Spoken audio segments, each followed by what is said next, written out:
From JBS Studios in Greater New York, this is the JBS News Update with Teisha Bader.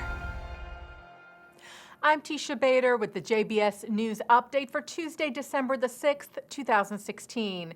A Palestinian man was arrested early this morning for an attempted attack on Israeli vehicles in the West Bank. IDF lookouts alerted an intelligence unit of the IDF that several suspects were about to throw Molotov cocktails over the security fence in the area and onto the highway below. The IDF spokesperson's unit released a video showing the Israeli troops identifying the primary suspect via a surveillance camera near Al-Qadir outside Bethlehem. The main suspect was apprehended. 2 others fled the scene. Israel's Knesset passed the preliminary reading of the controversial regulation bill last night, which aims to legalize outposts in the West Bank that are built on privately owned Palestinian land. Israel's Attorney General Avichai Mandelblit said the bill violated international law and that it would not survive a challenge by Israel's Supreme Court.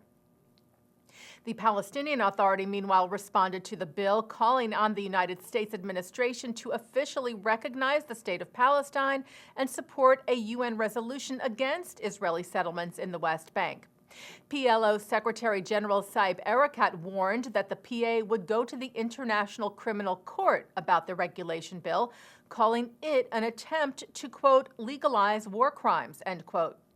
The bill, which is causing deep discord within the Knesset, passed in a vote of 60 to 49. It would need to pass 3 more rounds of voting in order to be signed into law. The U.S. Senate unanimously passed a resolution in response to rising anti-Semitism across college campuses in the U.S. The Bipartisan Anti-Semitism Awareness Act was introduced by U.S. Republican Senator Tim Scott of South Carolina and Democratic Senator Bob Casey of Pennsylvania earlier last week and passed on Thursday. Upon the passage, Casey said the rise in incidents of religious discrimination and religiously motivated hate crimes is completely unacceptable. We have to not only condemn it, but work to stop it.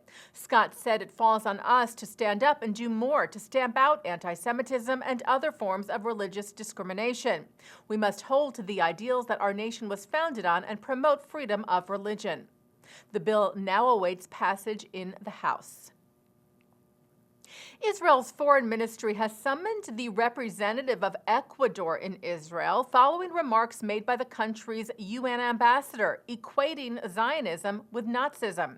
During a session marking the International Day of Solidarity with the Palestinian people at the UN General Assembly this past Thursday, Ecuadorian envoy Horacio Sevilla Borja, in what was reportedly a quote used by the late Fidel Castro in his remarks to the UN in 1979, said that the closest thing to the genocide unleashed by the Nazis during the Holocaust was the, quote, eviction, persecution, and genocide that today imperialism and Zionism do against the Palestinian people, end quote.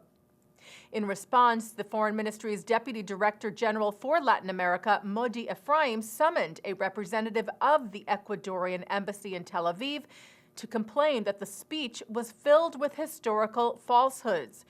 Especially, Ephraim said, the comparison made between the treatment of the Palestinians to the horrors of the Nazi regime. And Israel's ambassador to the UN, Danny Danon, wrote a letter to UN Secretary General Ban Ki-moon calling on him to condemn Borja's statements and demand an apology from him. Danon said the UN cannot treat such despicable words of hate and pure anti-Semitism as business as usual. U.S. Secretary of Defense Ash Carter will travel to Israel next week just in time to welcome the first American-made F-35 jets to land in Israel. The stop in Israel is part of a 2-week-long trip for Carter to meet with other regional partners around the world. While in the country, Carter will speak at a ceremony at an Israeli Air Force base near Beersheba for the advanced stealth fighter jets built by Lockheed Martin, which are to be known in Israel as the Adir, which means mighty or great. Carter will also meet with Israeli Defense Minister Avigdor Lieberman. The Pentagon released a statement saying that the arrival of the aircraft highlights the close defense cooperation between the U.S. and Israel.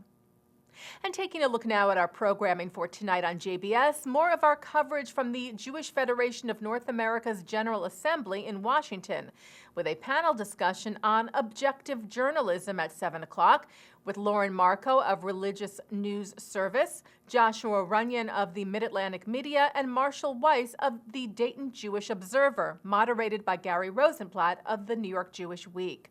Followed at 8 o'clock with the JTA's Andrew Silo-Carroll, who moderates a discussion on the challenges Jewish journalists faced in the 2016 elections, with Sarah Weissman of New Voices magazine, David Afune of the Allgemeiner, and Jane Eisner of the Jewish Forward. Then at 9, Mark Golub sits down with Israeli journalists Amir Tibon and Yaakov Lapin on L'chaim, and at 10, Judy Gelman-Myers speaks with award-winning Israeli filmmaker Danny Menken on new Jewish cinema. And coming up right after this newscast tonight, Mark Golub speaks with Washington Bureau Chief of the JTA, Ron Campius, who weighs in on recent remarks made by Secretary of State John Kerry regarding a two-state solution and reaction to the Trump election, among other issues. And that's the JBS News Update for Tuesday, December the 6th, 2016. I'm Teisha Bader.